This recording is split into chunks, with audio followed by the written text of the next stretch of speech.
Welcome back to another episode of Let's Face the Facts.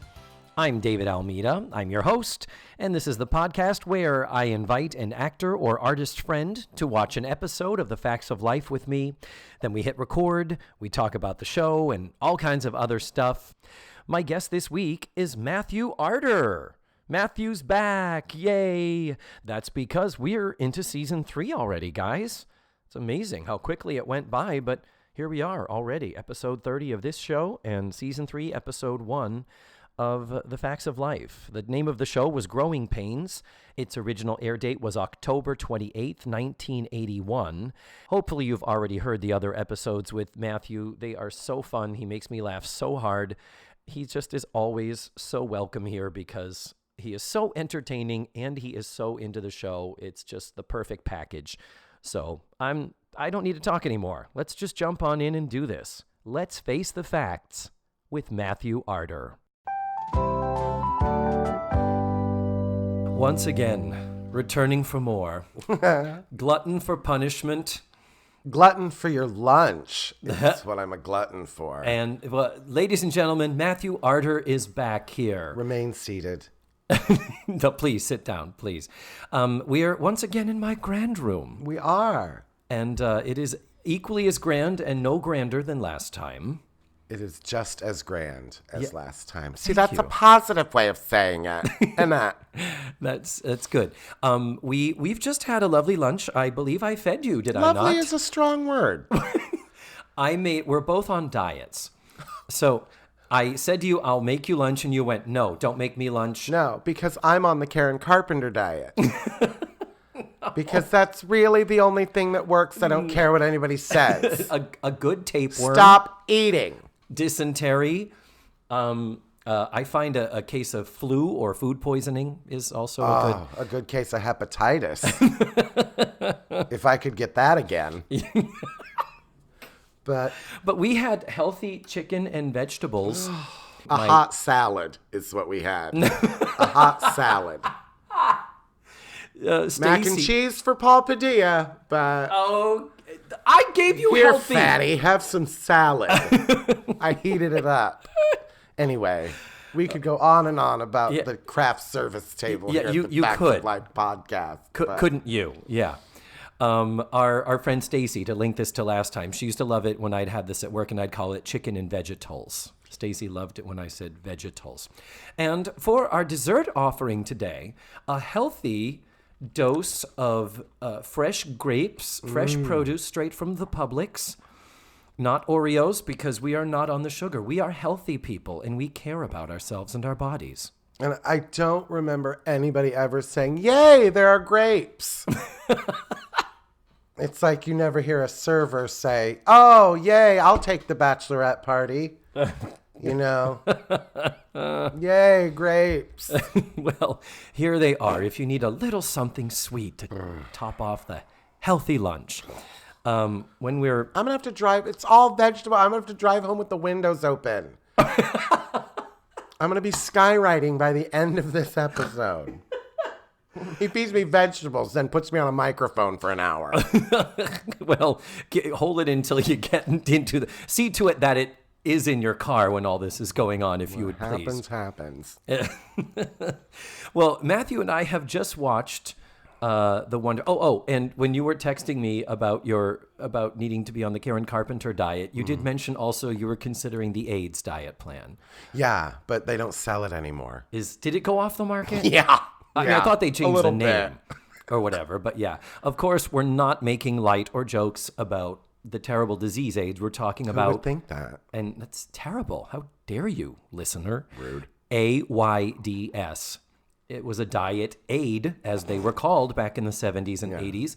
So But it was chocolate. So fat people were like, I'll eat that.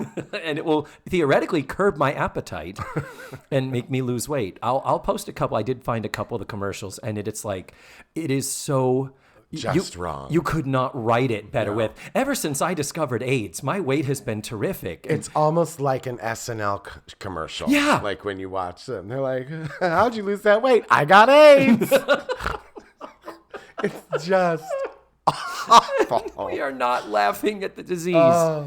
terrible people would be laughing. No. But I'm, it's just, like you said, unfortunate. It's, in hindsight, we will just say we are laughing at the unfortunateness. Oh, God. Of what we've witnessed.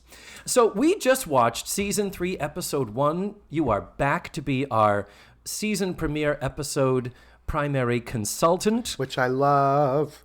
And thank you. We love having you here. This episode, you expressed that you did not love.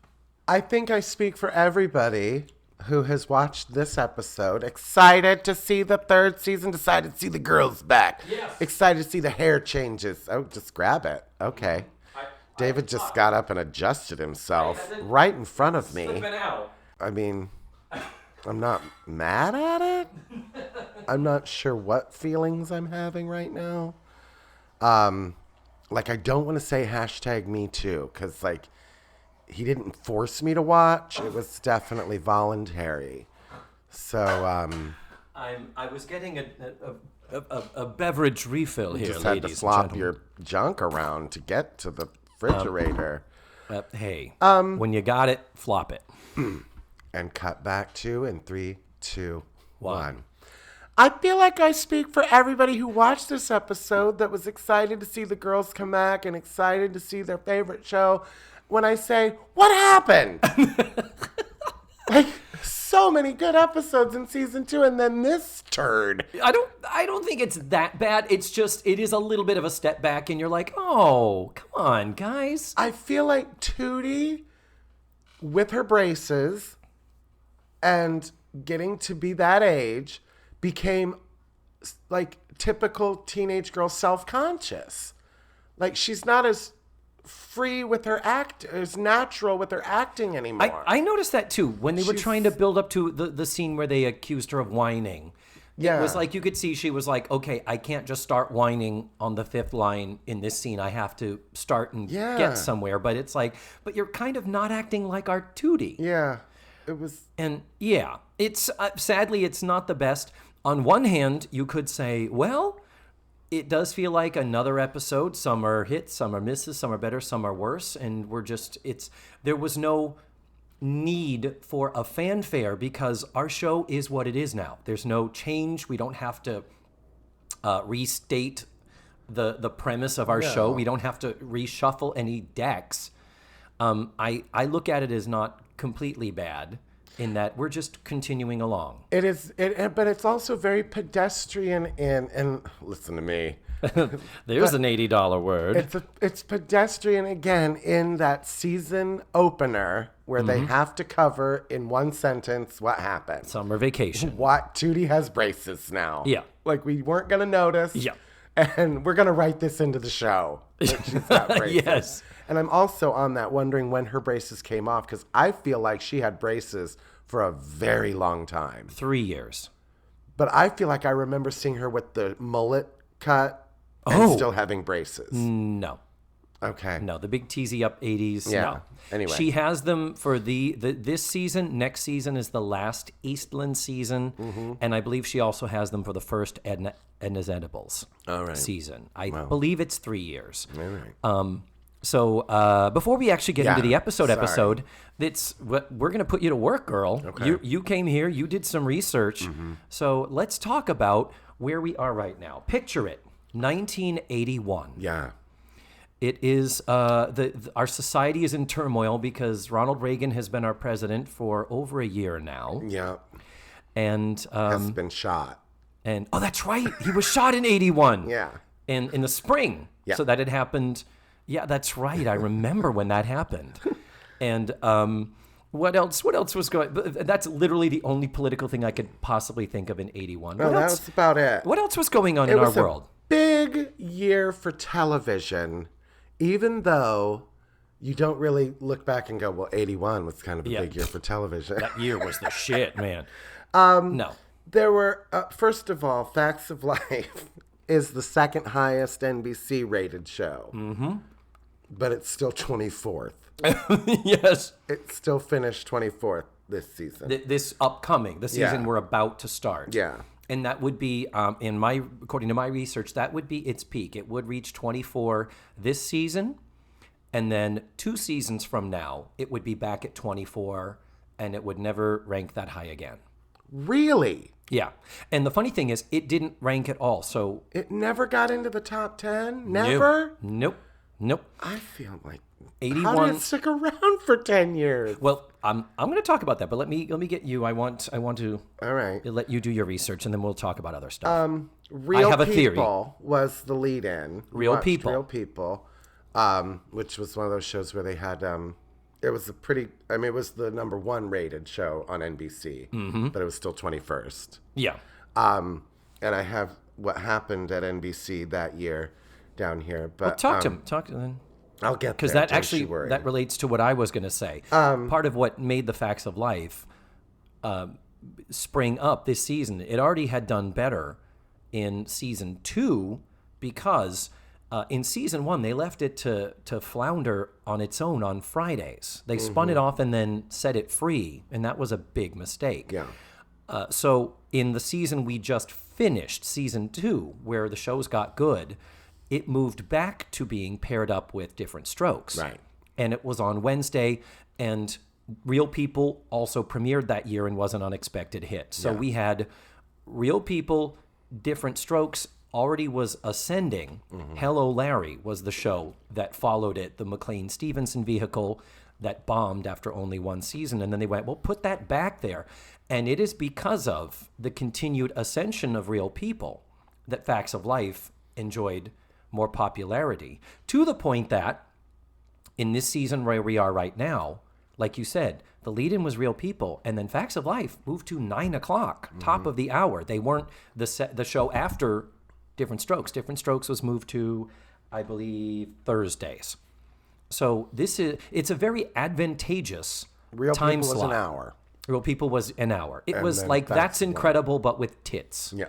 Is kind of what I say. It was the rowdy, somewhat salacious, like, they wouldn't do a roller derby human interest story on That's Incredible. It would be a psychic who can move phone book pages. But Real People would do roller derby. They did a profile of Elvira, Mistress of the Dark, and don't you know, her tits were in every single medium close-up. Well, sure. And it was less family friendly, and yet it was in the 8 o'clock hour and was clearly more popular than That's Incredible because it had more of a fun party, humorous comedians were hosting. Skip Stephenson, not these. I'm Cathy Lee Crosby. I'm Fran Tarkenton. I'm a former football player, and now I'm trying to be a journalist. It was just anyway. Fran. Yep, his name is Fran. So, so piggybacking what you were saying is just that the ascension of Facts of Life to being such a popular show, we've talked about it before. If you don't have a good time slot, you are fucked in 1981. Right. And that is why Facts of Life was followed by 2 shows that premiered that year at 9:30 Yep. that were just awful. Yep. They figured we could pair it up and let it be a lead-in and bring us the following. Love Sidney. Love Sidney, the wonderful Tony Randall, as a No, he apparently, from what I read, it's the first TV show where the central character was gay. Even though it was never, ever discussed. Never discussed. Not a single word of it. He was literally a middle-aged single man who lived alone. Right. And his sister They and her did daughter. reference a few times that he had a relationship with a man before. Oh, did they? Yeah. Yeah. In like the know pilot, and then we never heard about it again. I know you would think that just seeing Tony Randall, you would assume Yeah. that obviously gay. Yeah. But, And in real life, allegedly not. Whatever. He had a child When late. he was like 70. Like when he was like 70. Yeah. It's like, that okay. kid's like turning 19 now. It's true. We were talking about the other day. Yeah. My dad died when I was 2. How old was he? 85. 85. Yeah. Yeah. That was canceled, and then Teachers Only. Now, Teachers Only. I am not familiar. Familiarize me. Okay, well, great cast. First of all, Jean Smart was in it. Oh, okay. God, why can't I read my own writing? Lynn Redgrave. Yeah. Tim Reid from Tim Reid. WKRP. WKRP. Which is interesting because did he come later to WKRP? I feel like I remember him being added. I feel like WKRP might have been like 82, like it happened later. No, it was on. Was it? Yeah. Huh. Norman Fell starred in Teachers Only, by the way. Oh, because he was like, they fucked me over on the ropers. I need a job. And also in this show, Mrs. Garrett's son, the wonderful Joel Brooks. Oh, Joel Brooks, the Raymond. Yeah. Her son Raymond, yeah. He's in it too. I love him. Now, tell me, do you recall, do we meet Raymond before literally the episode of Edna's Edibles? When he buys her the store? Isn't there an episode where another son has a gambling problem or isn't responsible? We just did that. Yeah, that was just 2 weeks ago. And that was Free Spirit. That was her son Alex, who lied about being a guitar player for Carly Simon. So I think this is the first time we see Raymond is this season. And I think it's just the two, right? Raymond and Alex? Or does she have a third? I should know that. Paul Padilla, where are you? You know this shit. You know her whole family tree. Yep, exactly. Okay, so this was another series attempt. It was called Teachers Only. Yeah. And it took place in a teacher's lounge of a high school. Norman Fell was the principal. Oh, fuck. And of course. It was, the wackiness of the teachers in the teacher's lounge. Also, Filthy Rich premiered this season. The failed... Linda Bloodworth-Thomason. Yeah. I loved that show. That was... Talk about appealing to young gay boys... It was the first show that paired up Dixie Carter and Delta Burke as sisters. But this was awful. I think it was funny. But again, I was 13. I was 12. How old was I? But it was a funny show. It was in a big mansion. It was a bunch of rich Southern people. It was a wonderfully backbiting, bitchy comedy. And the whole premise was their rich dad died and left all of his money to this illegitimate son who is this truck driving hick. And every episode was them trying to find a different way to prove that he is not the biological son of their father. Yeah. And I remember one episode where they were creeping around in the hallway, deciding they were going to take a blood sample and run a blood test. And the next morning... Dixie Carter says, "So did you get that blood sent off?" And Delta Burke's like, "Yes, I did." She says, "All right, how much did you end up having to take?" And Delta Burke says, "Well, I wasn't sure how much they're going to need for a blood test. So just to be safe, I took half a gallon." And then he comes down for breakfast and he's like, he's like this cadaver. It's like, it's got to be on Amazon Prime, isn't it? It's got to, or on YouTube or something. But it was Linda Bloodworth-Thomason finding her way before Designing Women was where she kind of honed in those bitchy woman funny skills. And I did enjoy Designing Women. And what else was going on? In the world, MTV debuted in 1981. MTV. Yeah. Music television. Yeah, that's what it was originally. Mm-hmm. And also, what I was going to say about NBC, Fred Silverman was the president. Yes. This is the year that Mary Tyler Moore's ex-husband, Grant Tinker took over. Oh. So that began the whole NBC revitalization. Because he helped bring in the Cosby Show, the Golden Girls, Family Ties, and Dallas. Shit like that. No, Dallas was already running. CBS. No, Dallas is CBS. That was, yeah. They didn't really have, NBC didn't have a big nighttime soap, did they? Like Dallas and Dynasty was ABC. NBC never really said, we want to compete with that. Yeah, no, if they had just let Filthy Rich go, it could have grown into... Right. Something. What else you got for us, Matthew? What else was going on? Luke and Laura got married. I remember that. General Hospital. The world tuned in. At least the unemployed people in the world tuned in. And SNL fired everybody because somebody said the F word on the air.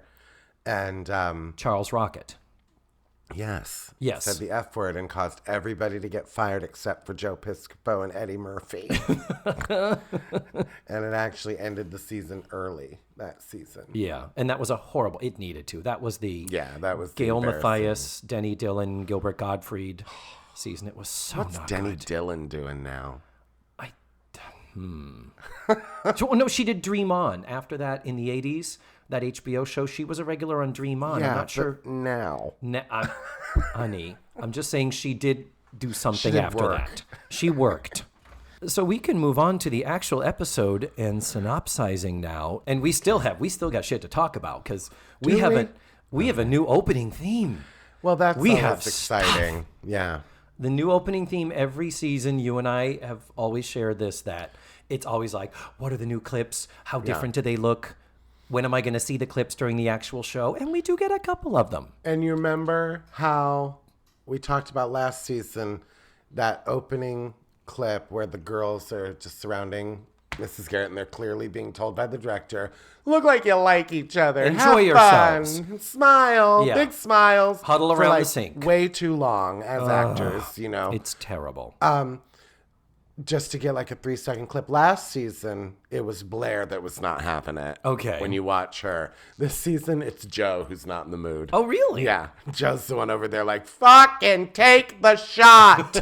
And Mindy Cohn, is throwing her head Oh, back. she's having a great time. She's like Julia Roberts-ing that shit, mouth wide open. She's like, we get to eat when What? this is done. But it's that uncomfortable. And you realize next season's is even more uncomfortable than this one. It's terrible. It's where they're sitting on the couch, where it's like, instead of you huddling in a tableau around the sink, which may or may not happen in the course of an episode, maybe at the end of a show, this is, we are posing you on the couch. Yeah. Just sit there, all of you, facing forward, looking at the camera, and enjoy yourself. You're not even putting your arms around. It's And then season 4 is awful. And then they had somebody paint them, right? Just sitting there. No, that was Family Ties. That was... Sorry. And then the kids came running down the mountain, and the little one tripped and fell. Right. And that was, that's how the opening theme was. All right. So let us go through each and every one of our cast members. Mrs. Garrett, Charlotte Rae. Yeah. Hair is a little bit deeper copper red this season, a little darker. And bun, a lot higher. Arguably Katzenjammer kids high.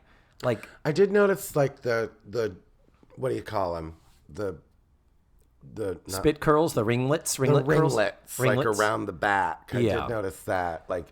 It's almost like she's losing her hair or something. I don't think so. Okay. Because in later seasons, we get some better hair seasons. This is not the greatest hair season.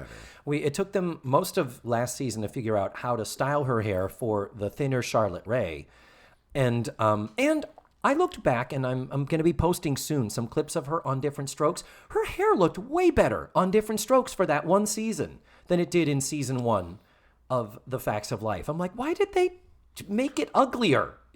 Anyway, we'll get there. But the thing is, with the Katzenjammer kids bun, to have the bun so high on your head, the amount of length you need to have of hair in the back to reach the top of your head, you're like, how long is her hair? Yeah. And is it she who refuses to cut it, or did no one just say, a woman of a certain age, it's okay to have shorter hair, or hair that just... Maybe she was at that point where she's like, I am not a woman of a certain age yet, Yeah. Because what was she, 43 or something? She's 55. Okay. I believe. Really? Yeah. Yeah. Okay. Then she should be past that. Yeah. And then, so we've got her. Blair, hair bigger than ever. Oh my God, that's a lot of hair. A little blonder too. We're continuing her hair color journey that we've discussed. It's actually colored a little bit blonder than it was last season. She's developing well. I'm not sure what you mean, Matthew. What are you talking about? She wears that purple shirt the rest of the show, and it's like, here they are, boys. Yeah. They put fringe on them, for God's sake. Yeah, the diagonal fringe. And again, the big high-waisted A-line skirt. You can tell that we're in the seasons where some people are not happy about her size being larger than a size 0. So they're dressing it as best they can. And she looks fine. Yeah. She's curvy, but she looks great. I'm mad at it. Then we've got Natalie's hair is I think it has a side part now, still with the little ponytail braid things. I think we have some braids now to keep the hair off of her face, and a little bit longer in length. Tootie has now got the same bowl cut that she's had, but instead of the 2 ponytails with the big thick yarn ties, she has the single ponytail on the top of her head, and that will go away later this season just for the full-on bowl penis head cut. And Joe has got bangs now. You're looking at me like I'm crazy. No, I just didn't really look at their hair that much. But this is how they change. And and Tootie's a little bit taller. I noticed boobies coming in. Oh, yes. I mean, that's what, I don't know why. I mean, it's not my thing. Not your at brand. All.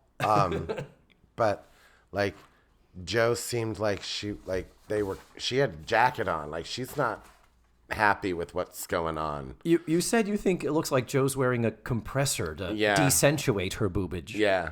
A couple times. I don't know about that. Okay. That's interesting because I feel like the bangs I don't care either way. in this season, I think make Joe quite soft and a little bit more feminine and a little more lovely. I think they were trying with that. I like it. Okay. Okay. Good for you. So let's get started with synopsizing. The episode is called Growing Pains.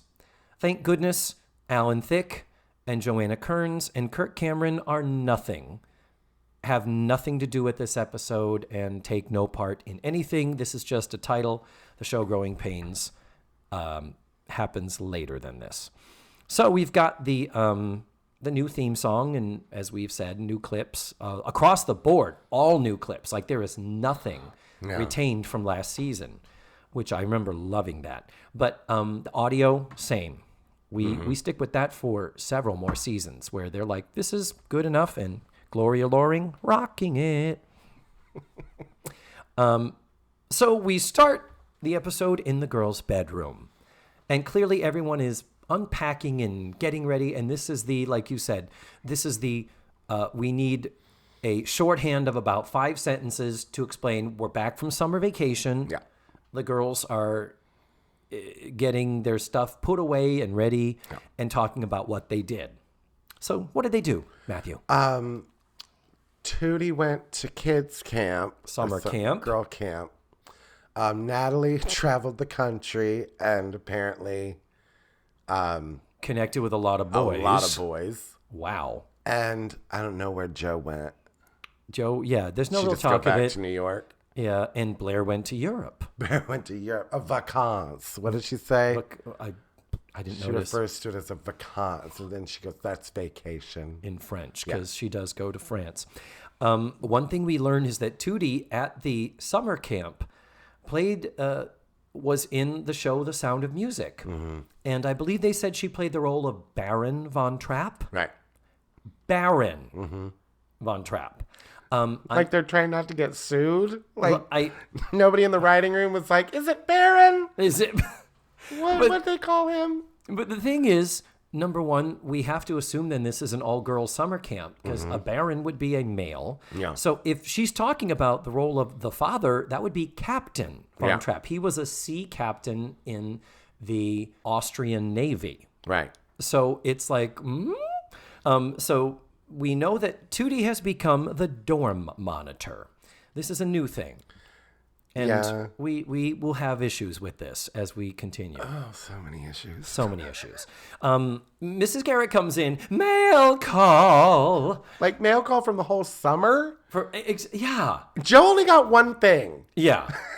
It's like, well, Joe probably traveled the least as far as Joe only went back to the Bronx. But but the thing is, so it's like, we really, first day of school, we already have mail? We're already forwarding the mail? And anyway, she comes in, and so she has a letter for you, letter for Tootie, and the rest of the stack are for Natalie. Yeah. And one of the funniest jokes in the episode is Blair says, "Oh, Natalie, have you been writing to prisoners again?" And Natalie says, "Blair, you know I don't do that anymore." So perfect. And so weird. Exactly. Still. So weird. That she's 15. Yes, exactly. Oh, we haven't talked about their ages. Oh. And you know I have to talk about their ages. I know, you're very obsessed I'm very with their thick. age. Okay, let's make it quick. Natalie's a junior now. Natalie is a junior. Wrong. Because they called her an upperclassman. Oh, no, you're right. She is. Natalie is a... yeah. No. That is... I mean, yes, that's what they call her, but that is incorrect. Isn't it upperclassmen, junior, and seniors? Yes, but we're in season 3. Blair and Joe do not graduate until the end of season 4. So... by my calculation, Blair and Joe are juniors. Natalie should still be a sophomore, and Tootie should be a freshman. Something to note, then,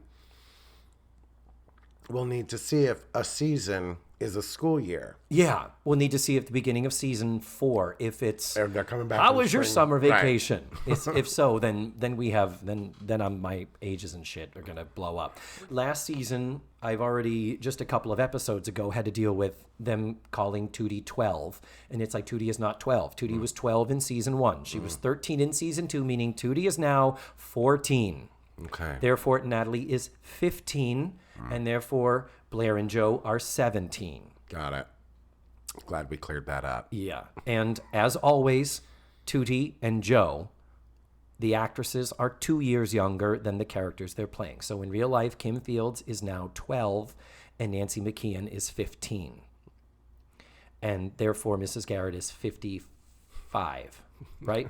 I said that before, 55? There's 5 quarters and a penny.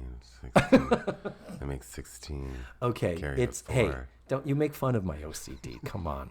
I have 4 things written down. You have 3 pages, and you didn't miss a line. Hey, okay, I feel terrible. I handle the synopsis. You just write down Got it. thoughts on jokes. By the way, my synopsis, my 1-sentence TV guide synopsis for this Oh my God, I episode- totally forgot to ask you. Matthew Arter. Yeah. Please give me your 1 to 2 sentence TV guide synopsis of this episode.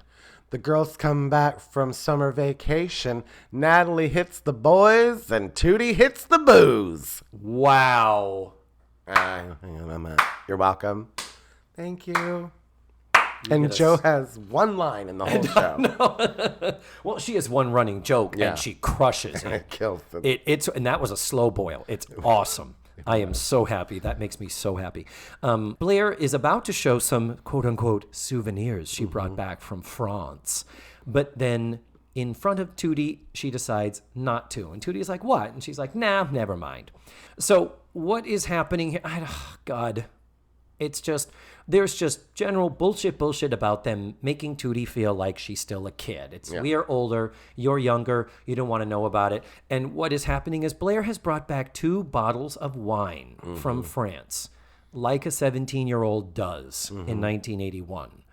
And Mrs. Garrett comes in, and there's talk of, well, what did you bring back? And it's like, oh, she brought back souvenirs. And Blair is like, oh, I brought back some French cheese. Yeah. And Tootie's like, hey, as your dorm monitor, you know you're not supposed to have food in your room. Right. I'm like, since fucking when? Right. We've watched them eating food and cake and Oreos and Fig Newtons and shit for the entire run of this show. I call bullshit. And then what Blair has in mind is that Mrs. Garrett has a meeting with the headmaster that evening. Tootie has drama club that evening, so she thought the 3 of them could have a party. And it's, and Natalie, you know, you're an upperclassman now. Yeah. As I said, inaccurate. And then the Joe's running gag starts with her saying, you know what, that's cool, but that's a little bit hoity-toity for me. I think I'll get some beer. And they say, how will you get beer? And she just turns and looks at them, deadpan. I'll get beer. Yeah. And nothing. Not even a reaction. We'll come back to that. So then, Tootie, fire exit, middle. Tootie comes in again, being a little pain in the ass about you've got something in front of the fire exit, and I'm now the dorm monitor. Okay, let's talk. Let's get this out of the way now. Dorm monitor. Yeah. She does not live in the dorm. She's on probation. Thank you. She lives over the fucking kitchen in what was a storeroom / garage. Yeah. So why she would be the dorm monitor? She's going to be at 11 o'clock at night, going from dorm to dorm for the questionable number of students at Eastland and the questionable number of buildings, and making sure doors are shut and windows are shut and lights are out. It's very, very contrived, and I'm not buying it. And we never hear about it again. And we never hear about it again. And then all of a sudden, it's just like I mean, how many times has this been used? Where all of a sudden, like the grasp of power is too much. And she's like, Tootie's never been like this. No. And then all of a sudden, because she's dorm monitor, she's baby Hitler, for God's sake. And I'm like, it's so tiresome already. And we're only like 2 minutes into her doing it. And she's not like being a dick about it, but it's just one of those like dick about it. I mean, in content, yes. In attitude, no. She's, whatever. So then we move on to the cafeteria. And Mrs. Garrett is crunching the numbers. Mm-hmm. She's getting ready for this meeting with Mr. Parker. There's her adding machine from a couple episodes ago. Yeah, we've seen that adding machine twice before.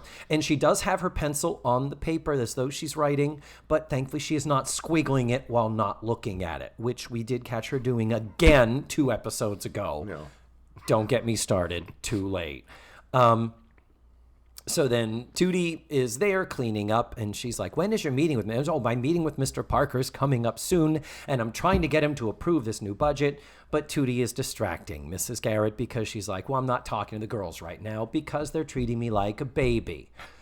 And then the girls do come in to start their cafeteria duties, as we always like to see them do. We're keeping that going. And this is the scene where it's like, they treat me like I'm a baby. Tootie, you're so annoying when you're whining. I'm not whining. Yes, you are. Even Natalie says, Tootie, believe me, you're whining. And it's like, let's just move on. Yeah. Next scene, in the bedroom, the party. Matthew, what do our characters bring to a party with a capital P? Let me tell you. First of all, it's the saddest party. It's just like, why would you even give it that title? Like, why did the writers be like, oh, we'll say that Blair say we're gonna have a party? Yeah. Why don't Blair just say we're gonna hang out in the room tonight? Let's drink. Like, you know what Let's I mean? hang out and drink. Yeah. That's totally acceptable. Because now that we've called it a party, we have to have party favors. And mostly it's the food. It's the fact that they've got some nibbly bits and munchies. Did you notice what they had? Bowl of popcorn. I did notice what the munchies were. Thank you for asking. Yeah. There was popcorn in a bowl. And I think that came from the Chug-a-Lug. It was next to the peanuts. And Ritz crackers. But not Ritz without the logo. They covered up the logo, so it was just no-name Ritz. Butter. No-name Ritz crackers and peanut butter. And Joe apparently thought, well, I'll make this nice. I'm going to pre-make some peanut butter sandwiches. Yeah, and they were on a platter. On a platter. Yeah, a platter of peanut butter. But they weren't sandwiches. This wasn't just peanut butter on top of a cracker. I don't think there was a lid to the It was like you said, it was the saddest party. And they have, for some reason, a jar of cherries and a jar of pineapple. Which we get to this where at one point they've got all this stuff, and it comes up with Natalie says, would you hand me the pineapple and hand me the cherries? And Joe was like, what is that about? And out blatantly, Natalie says, I can't enjoy booze without food. Yeah. Never a fat joke on the show. Lots of food jokes when it comes to Natalie. And then Joe pulls out, she also has a 6-pack among her food, and they look at that and they say, oh, look at that, Joe. You got it. Look at that. You did. Where'd you get the beer? And she just glares and says, I got beer. Mild laugh. Number 2. Yeah. And we're about to comedy rule of threes, people, and it's a home run. Pays off. It does. The payoff is so beautiful. So then Tootie shows up, and they're like, what the fuck? And they're hiding the stuff under the table, and shit, get out of here. Tootie's like, I don't want to do drama club anymore. They want me to play Baron Von Trapp in The Sound of Music, and I already did that at summer camp. So I'm not going to be in drama club. Again, talking kind of bratty, baby-like. Like we've never heard Tootie talk before. Yeah. And we're about to witness some of the worst scene work, I think, in any episode. Of them trying to hide and trying to act like nothing's going on in here. Yeah, I'm like, yeah. Ixnay on the Einway. Yeah, the big wide eyes looking back and forth, and Blair is actually leaning down on the table. Like they finally say, "Okay, we'll show you.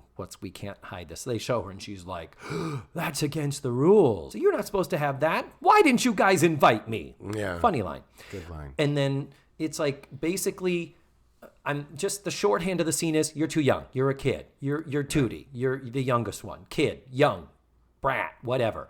And even she goes, even you too, Natalie, because Natalie's her best friend. So she says, well, I could report this. And then Joe's like, you don't have the guts. So they're like, you know what? Fine. If you want to be a killjoy over our party, we're going to take our party somewhere else. So they grab all their stuff and they go out of the room, leaving her alone. But what? They left behind one of the 2 bottles of wine already opened and uncorked, and a wine glass. So what does Tootie do? She hits the bottle. She drinks. She's got a lot going on. Yeah, she coughs when the wine touches her lips. Yeah. She coughs, continuing with the shitty scene work. Yeah. It's not one of those, you drink it and then the... Like feeling I'm swelling down cough medicine. Yeah, the feeling it going down cough. Yeah. This was something touched my lips. It was so bad. And then and even after she coughs, she drinks it and then slowly pours another glass. Mm-hmm. And letting you know she's all in. Slow fade. Yeah. No applause or anything. No clap track. I have a problem again with the writing there. What? In that scene. You what? Matthew, what are you talking about? I just, the choice of these girls who are on probation to walk out on Tootie. Thank you. And carrying alcohol. And like daring her to turn them in. Yeah. When they know, if you've watched the show before, directors and writers, Tootie can't keep her mouth shut about anything. Thank you. So why wouldn't they make the choice to, okay, we'll include you, and then Mrs. Garrett finds all of them drunk, you know? Yeah.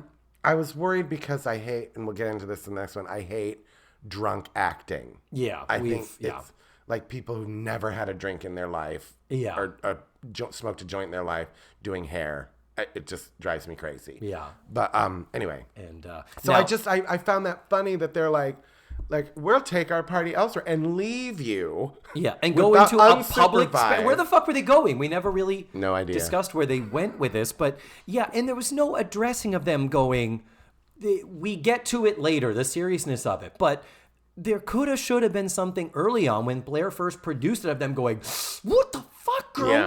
Why did you bring that here? Yeah. And the idea of, we are on probation. It's not just against school policy, it's illegal. Like, this is you could get arrested for possession. Tootie does say it's against the law and it's against the rules. Yeah. And why didn't you include me? Yeah. But so, we get there, but there is no sense of Blair and Joe and Natalie understanding the gravity of what they're about to do. And they're so flip about it. They're so casual. Very flip about it. Flip.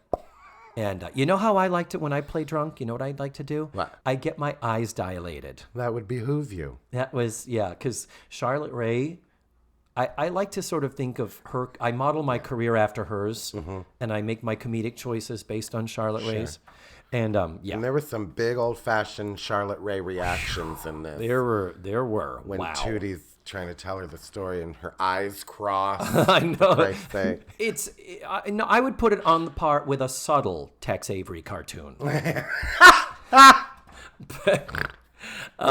So we've gone to commercial now. Thank God. And then think of a commercial, Matthew. Every time I tried it. You said you were thinking about this last show. Oh, I haven't thought of another one. Did I get to share my favorite toy?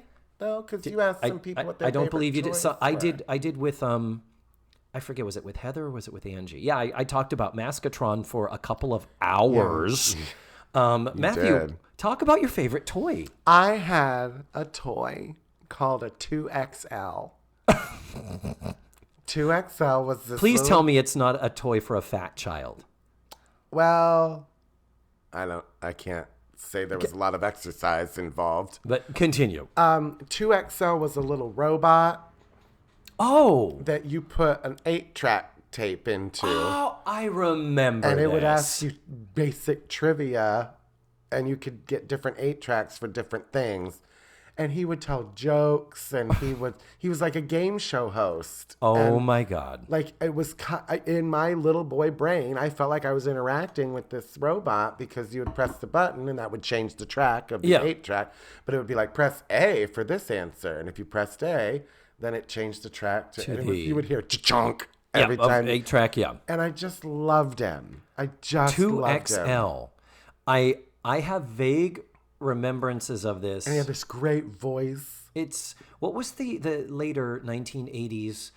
Was it Teddy Ruxpin that you put a cassette tape into his ass? Yeah. And then his mouth would move. Yeah, along. but he was just telling you stories. Yeah, but this was an interactive. 2XL would give you trivia. It was like a learning I will tool. find the commercial. I'm sure it exists. Oh, it does. I gotta find it. And it brings back wonderful memories of hearing his laugh and hearing his. It's really sweet. I will say I did not have one of those, but I feel like I remember seeing the commercial. So Love that's that. something. That's something to look forward to. And I Thank you for believe sharing. This might have been the year I got my Lester ventriloquist doll. Wow. Were you a good ventriloquist? No! And why did I want the black one? I know. I was gonna say, please tell me there wasn't. You didn't do it you didn't try to talk like Mammy from Gone with the Wind. No. I don't even remember ever playing it with it, but I went everywhere with it. Like to the store. There's this little 5-year-old white kid with a Lester doll. Oh dear. Let's come back from commercials, shall we? Yeah. We're in the kitchen now. Kitchen phone still in place. We know I'm constantly checking the phone and its presence. And we meet for the first time, correct, Mr. Yep. Parker. Yep. We've heard him referred to. They have another headmaster next year, don't they? Where's No, we had Kenneth Mars last season for the Is toupee. he the last one? No, Mr. Parker's the last one. He's Okay, the one yeah. that annoys her, that drives her to open Edna's edibles. Okay, that is yeah. totally Mr. Parker. So this, I believe, is the first time we're meeting Mr. Parker. It is. And him being kind of her foil, her thorn in her side. Mrs. Garrett really hasn't quite had that yet. No. So they're playing that up this season, but they're not shoving it down our throats, No. if my memory serves. He comes in and she's really trying to advocate for them needing more money for more equipment in the kitchen and how outdated and obsolete a lot of the equipment is. But in the course of listening to her pitch, he notices that the door was unlocked and that window is open. She does get in a line that for some inexplicable reason gets applause. Oh, Like she really just told him to go F himself. yeah. When we know that Mrs. Garrett's strudel is always a thing she uses to influence people and win new friends. Right. Apparently her strudel is really fucking good. So she says... Strudel is not a euphemism. No. Like it's actual strudel. Actual strudel, yeah. Like she showed it. Yeah. We looked at it. And so she says, well, here's my strudel. Let me just put some of it into the bun warmer for you. And he says, Mrs. Garrett, you don't have a bun warmer, and you know you're not going to get one. Yeah. And she turns and says, well, you know what they say. He who has a cold heart also has cold buns. And the audience goes batshit. Yeah. Like You talked about a dude's ass. It is 1981. We are scandalized and entertained. he has had it handed to him with that line. So yeah, the doors are open. He's very worried about that, but he's not worried about the fact that a 13-year-old girl is supposedly out in the middle of the night checking on these things. No. And then Tootie arrives, coming down the stairs.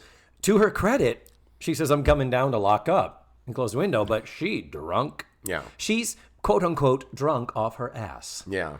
Playing drunk. She's oh God, I'm going to do this again. She is 12 years old in real life. Her character is 14, and she is playing drunk. And at one point, there's another funny line where Mrs. Garrett leans into Tootie, and she says, what is... I smell liquor. And Tootie goes nose to nose with her and goes, so do I. Yeah. Kind of funny. That got a laugh. But necessary? No. He is 5 feet away from you. Yeah. Oh, yeah. That's a Modern And it's Family. Full stage whisper. Yeah. Modern Family. They do that where they'll turn their back to someone. Yeah. And whisper something to the, oh, he doesn't know that he's dying of cancer. We have to make sure no one tells him. And it's like, he can hear you. No, you're totally right. And the reaction, we know what the storyline is. Mrs. Garrett breathing in, and that reaction was all we needed. Yeah. That was all we needed. Yeah. Just. Totally. So then Mrs. Garrett covers for her. Somehow he does not notice.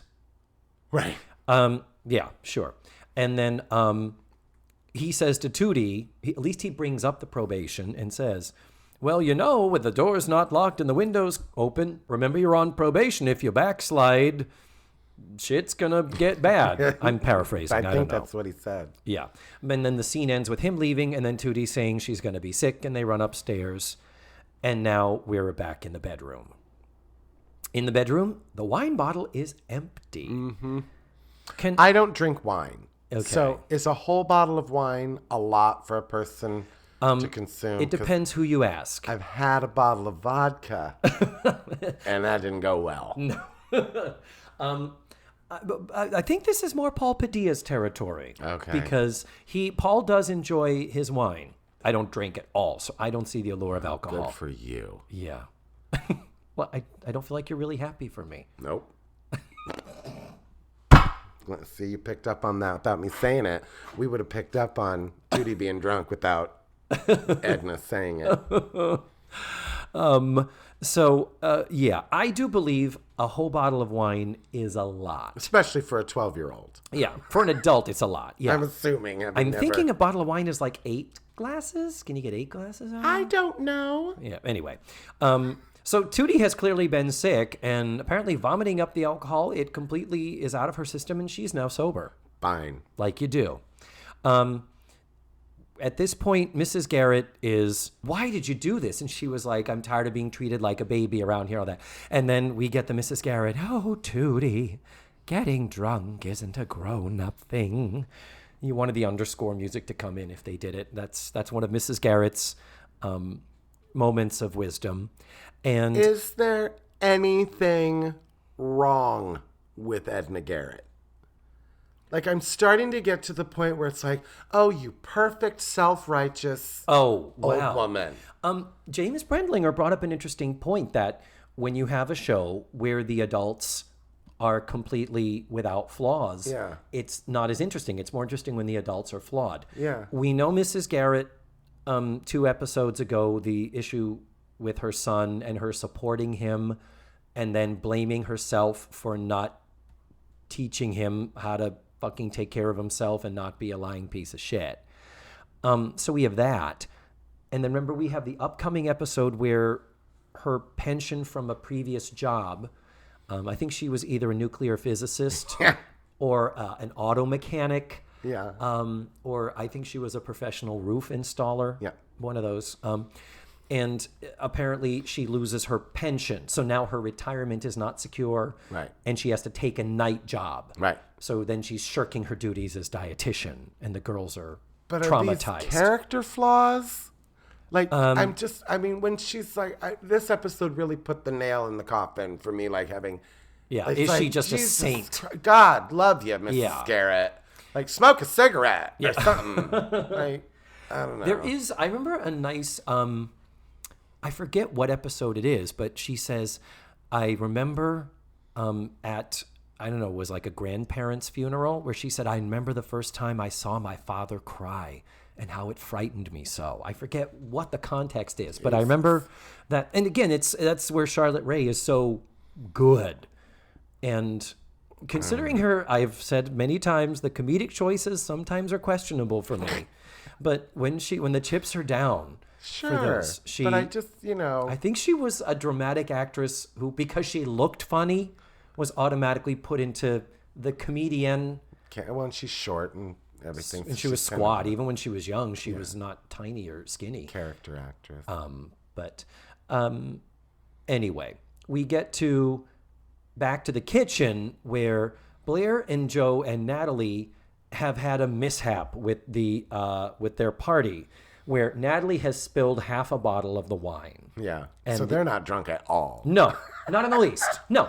Joe has beer, so she's not even touching the wine. Right. Apparently, Blair and Natalie are drinking the wine. Yeah. But they're not drunk at all. And she spilled a $30 bottle of wine. And Blair is very mad. And Natalie's like, it was an accident, so sue me. She's going full... What's a better... Say it, you anti-Semite. Natalie is just like, so sue me. I'm sorry. She's just being typical Natalie. And typical Natalie. Well, just Natalie as far as, what the shit, accidents happen, bitch. Come on. So then we go back up to the bedroom, and they're like, it's a wonderful scene where I think Natalie walks in, and Mrs. Garrett has got the bottle in her hand, and she's been asking, Tootie, where did you get this? If there is alcohol on campus, if it's being distributed and other people may get it, I have to report this. I have to know where it's coming from. And Tootie is being tight-lipped. Mm-hmm. And Natalie walks into the room with Tootie laying there, Mrs. Garrett with the empty bottle in her hand, and Natalie's like, hey, how you doing? Fuck. Turns around and leaves. Again, I'm paraphrasing. Yeah. And then in the hallway, she's like, Blair and Joe, she's like, get the fuck out of here. Mrs. Garrett knows. Shit. And then Mrs. Garrett, girls, do you come in here? We need to talk. She says it twice because I wanted to hear it. She goes, girls. Yeah, there is a point late. It's a little bit later. Oh, is it? It's a little bit later, but that is a girls. Yeah. This is when she delivers that line. She says, I have to know where you got that wine. That line... with that intensity, like she might as well have been saying to a 12-year-old girl, I have to know where you hid the body. Like, it's just, that was a very intense reading, Charlotte. Yeah. It wasn't nice, Charlotte. Yeah, I agree. Anyway, sorry. Mrs. Garrett says to the girls, do you know something about this? Do you know anything about this? And they're like, again. Nope. And then Terrible she acting. says... And she's all, like, she leaves really sad. Yeah. And really, because she thinks they know something and they're not talking to her. Even gives an Eve Arden double take before she walks out. And then walks out, subtlety, no. And then, so the girls are left alone, and they're like, oh, fuck. So now Tootie is like, well, I guess I'm in danger of getting expelled. And they're like, and you're not going to tell, are you? And Tootie's like, well, why shouldn't I? And they're like, well, why would you want to take us down with you? And then it sort of comes out with, well, you've been treating me like shit lately. You've been treating me like a fucking baby, and I don't appreciate it, and back and forth. And anyhow, thankfully the girls come to the decision. Oh, and in the course of it, Natalie does say, some best friend I am. Natalie does say that. That's nice. They continue the through line of that friendship and continue the through line of Tootie being the actress. I meant to say that earlier. This whole thing with Baron Von Trapp. So then instead of calling Mrs. Garrett in, because she does live across the hall, right. Mrs. Garrett comes back in. Well, girls, lights out. It's been a long night. And we never did explain why she was having her meeting with Mr. Parker after dark. Why that meeting was not taking place during business or school hours. So she could give him some strudel. Oh, and do you mean that as a euphemism? Yes. Oh, okay. Wow. Paul, let me know. Send me a text. We know she was fucking Howard. Is she fucking Mr. Parker too? This is going to be very upsetting if we find that out too. So when Mrs. Garrett happens to come back in, they're like, wait, don't go. We gotta talk to you. Yeah. They confess. They tell her what's going on. They had the thing. And Joe even says, yep, and I brought some beer in too. And Mrs. Garrett says, Joe, where did you get beer? And Joe, deadpan, I got beer. Boom! To applause. Slam dunk. Applause. Fucking A. Good writing. Comedy gold. It is so... I'm not being facetious when I say that makes me so happy. Yeah. The fact that the first one got nothing. Yeah. And the second one, they were like, oh, she said that before. And the third one was like, oh, this is funny now. It's just so perfect. That's comedy, right? That's comedy, kids. That's comedy. this is where it's one of those, girls, this is so serious.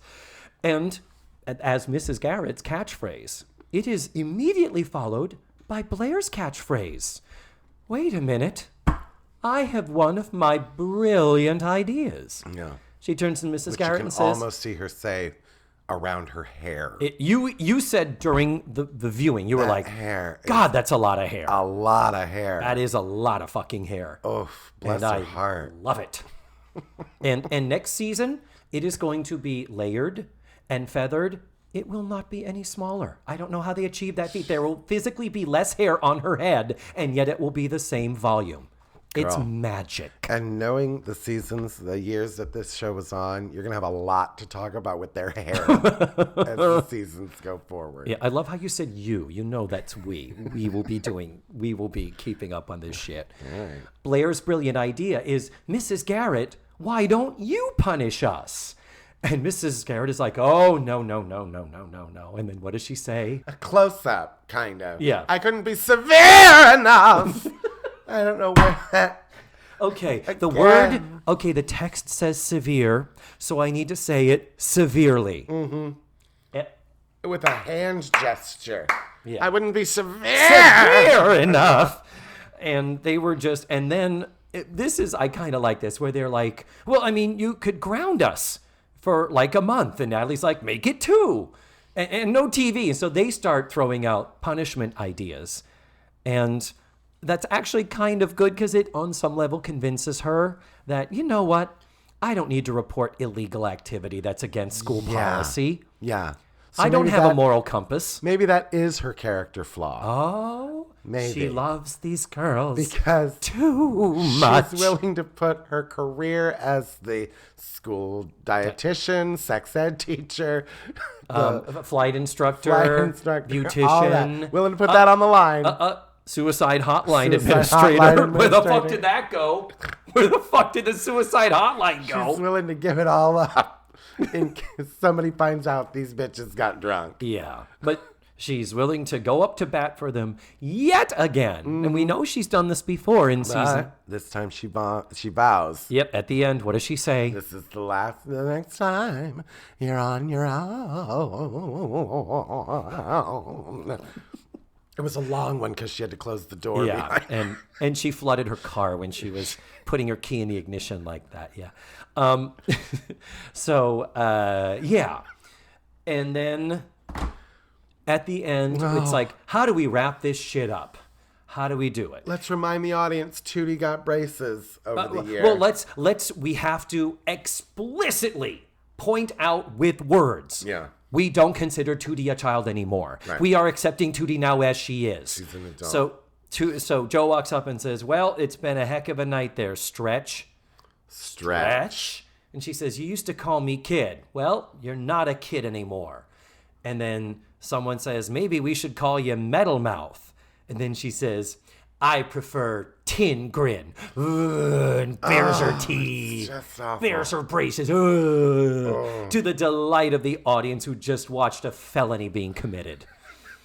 And I'm going to hope this is a one-off misstep. I think it is. Because, again, I get it. The girls are coming back. They're at a different age, especially Tootie is having a lot of stuff going on because she's developing as well. And I just, I was saying, maybe she's more self-conscious about herself, and I don't know, but... I think it might be a misstep. I will forgive it. I believe the writers of this one were... this was directed by Asad Khalada.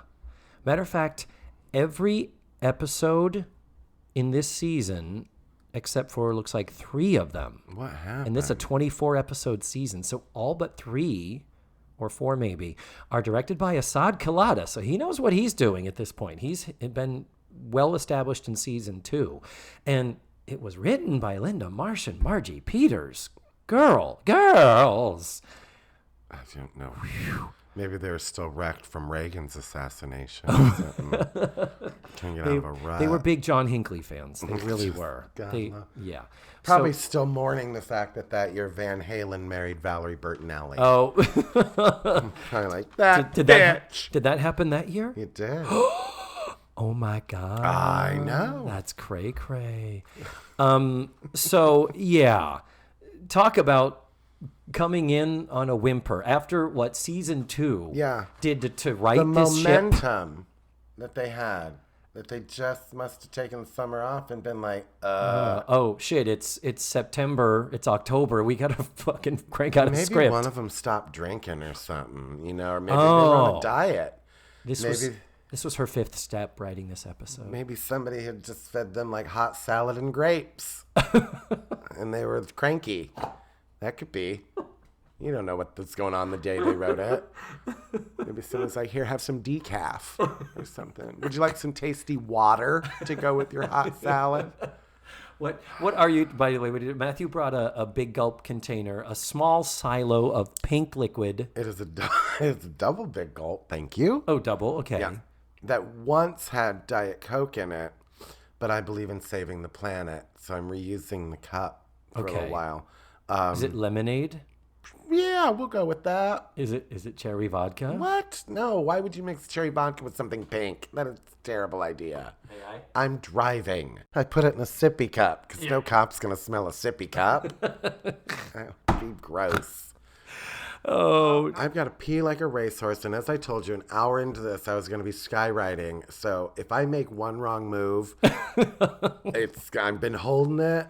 I'm puckered up. Okay, well let's end this now and say, Matthew, thank you as always. You will be back before season 4, episode 1. Why? I don't know how to quit you. Come on, David. Stop adjusting your junk when you say that.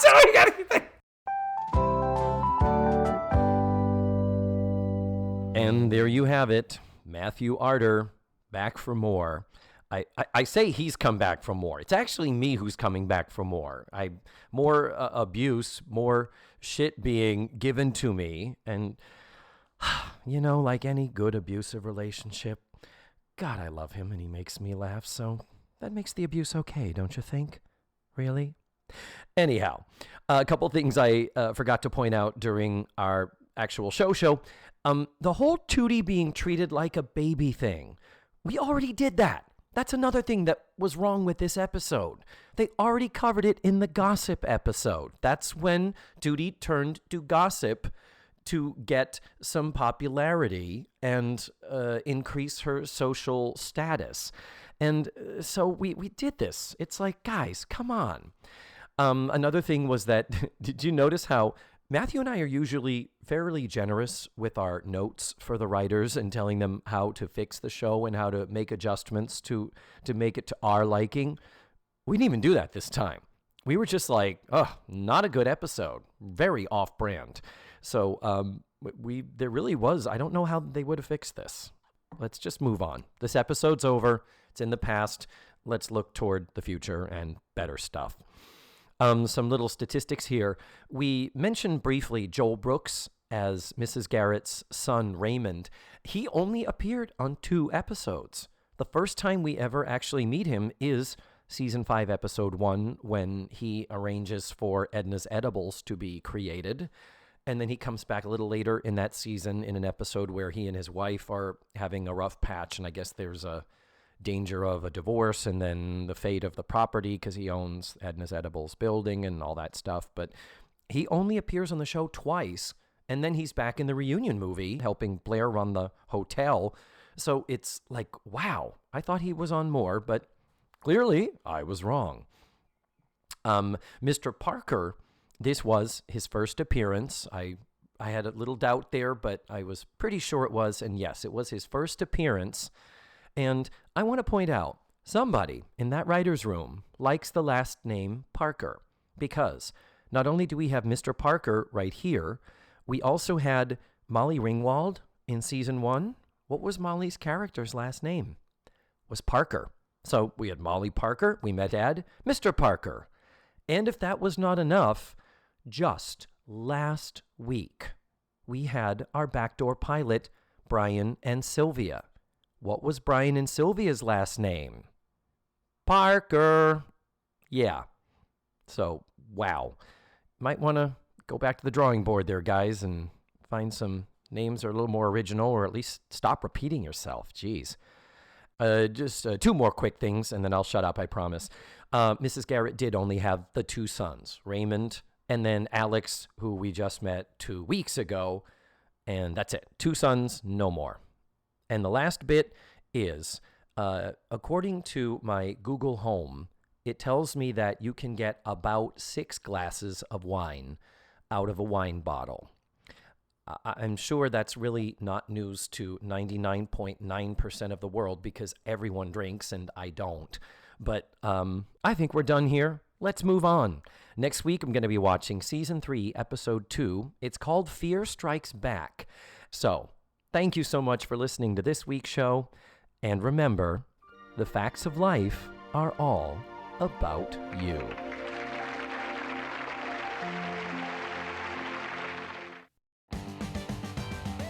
Let's Face the Facts was produced, written, hosted, and edited by David Almeida. That's me. My theme song was beautifully arranged and recorded by Ned Wilkinson. Our website is facethefactspod.com. You have to drop the lets, and that's where you can find extra pictures, videos, and audio extras from the digital cutting room floor. Follow the show on social media under the handle Face the Facts Pod, and don't forget to subscribe, rate, and review the show. Tune in again next week and every week for another thrilling episode of Let's Face the Facts.